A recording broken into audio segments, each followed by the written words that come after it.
4 चरण हैं जीवन के। एक स्वयं को समझना, स्वयं में समाधानित होना, स्वयं में समाधान प्रस्तुत होना। स्वयं में जब समाधान हो जाता है तो व्यक्ति परिवार की तरफ मुड़ता है और परिवार में समृद्धि ला पाता है। और जब ऐसे परिवार में समृद्धि आ जाती है और ऐसे तमाम परिवार बन जाते हैं समृद्धि वाले, तो समाज बनता है, उसे समाज कहते हैं। फिर समाज में अभय आता है, क्योंकि सबके पास समृद्धि है। जब सबके पास समृद्धि होगी तो अभय अपने आप आएगा। तो समाज में समृद्धि ही अभय का कारण बनती है। और जब समाज में अभय आता है तब हम शोषण नहीं करते, तब हम प्रत्येक चीज़ को बचाते हैं, उसका शोषण नहीं करते। शोषण हम तब करते हैं जब हमें कमी लगती है अपने अंदर कि ये चीज़ कमी है, तब शोषण करते हैं। जब लगता है मेरे पास ज़्यादा है, हम दूसरों का पोषण करते हैं।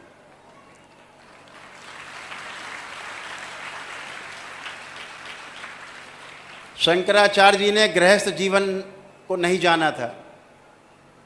जब वो शास्त्रार्थ करने निकले पूरे देश में भ्रमण के लिए, हिंदू संस्कृति का परचम लहराने के लिए, सनातन धर्म से लोगों का परिचय कराने के लिए, फैलाने के लिए, तो उनका सामना एक महाविद्वान ब्राह्मण से, मंडन मिश्र से हुआ। मंडन मिश्र से जब शास्त्रार्थ हुआ, वो हार गए। तो उनकी धर्म पत्नी ने कहा, नहीं अभी नहीं हारे, ये तो अर्धांग है हमारा, हम अर्धांगिनी हैं, अभी आधा शरीर तो हारा ही नहीं है, अभी मुझसे शास्त्रार्थ करो। तो शंकराचार्य जी, आदि गुरु शंकराचार्य जी थे, उन्होंने कहा हम तैयार हैं।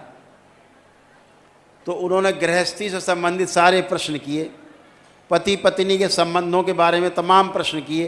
अब उनको तो विचारों को पता ही नहीं था, वो तो बहुत छोटे में सन्यासी हो गए थे, तो हारते बचे। तो उन्होंने कहा 1 महीने का समय चाहिए। इसके बाद वो वहाँ से गए, उन्होंने शरीर छोड़ा और एक राजा के शरीर में, जिसकी मृत्यु हो गई थी, उसमें प्रवेश करके, परकाया प्रवेश करके, राजा के शरीर को जिंदा करके स्वयं उस शरीर में रह करके उन्होंने सारे राजसी सुख भोगे और गृहस्थ जीवन को पूरी तरह से समझा।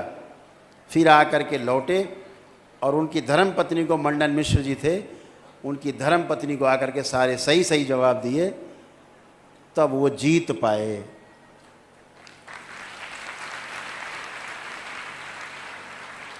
इसका क्या निकलता है संदेश? कि गृहस्थ धर्म सर्वोपरि है।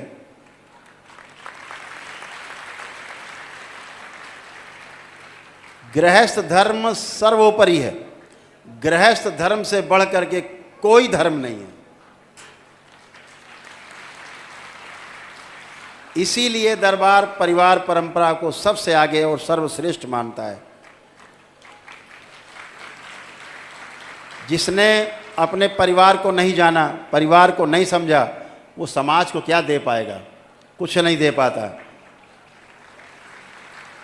दरबार का ऑफिशियल चैनल करौली सरकार ईश्वरीय चिकित्सा विज्ञान केंद्र चैनल को जरूर सब्सक्राइब करें। नमः शिवाय।